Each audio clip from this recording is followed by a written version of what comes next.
Hi my lovelies! So welcome to a little how-to series on crochet. I've been doing it for 3 years now. I've taught multiple of my friends. One of them has gone on to actually make her own crochet business, which I'm super proud of her for. So welcome to this series and this first episode. I hope you guys find it helpful. Please leave a comment down below if you are finding it helpful. If there's anything you'd like me to cover or if you've got any questions, I'm more than happy to answer them. But without further ado, let's get to the little episode.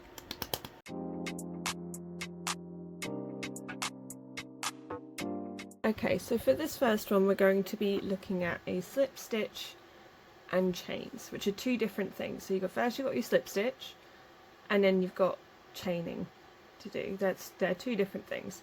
So for a slip stitch, what I do is I will wrap it around my finger, so it sort of creates a little ribbon, so to speak, and then I will insert my hook into it, pick up the yarn underneath and pull through. Okay, so I'm just going to do it for you here.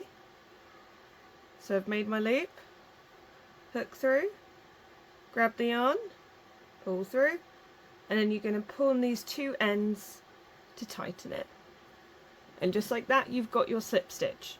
Now if you pull on your continuous yarn, not the short end, that you know, the very end of the yarn, you can tighten it. You'll figure out tensions and tightness of yarns as you go when you learn your holds and your tensions better. So this is how I hold my hook. Beaky boy, you joining in on teaching? So that is your slip stitch, and then to chain is you're just going to hold the base with your middle finger and thumb, hook the yarn and pull through, hook the yarn and pull through, and this is chaining. So I've done that 3 times now, so I have 3 chains. We are going to chain, let's go with 16, okay? So 4, 5, 6, 7, 8, 9,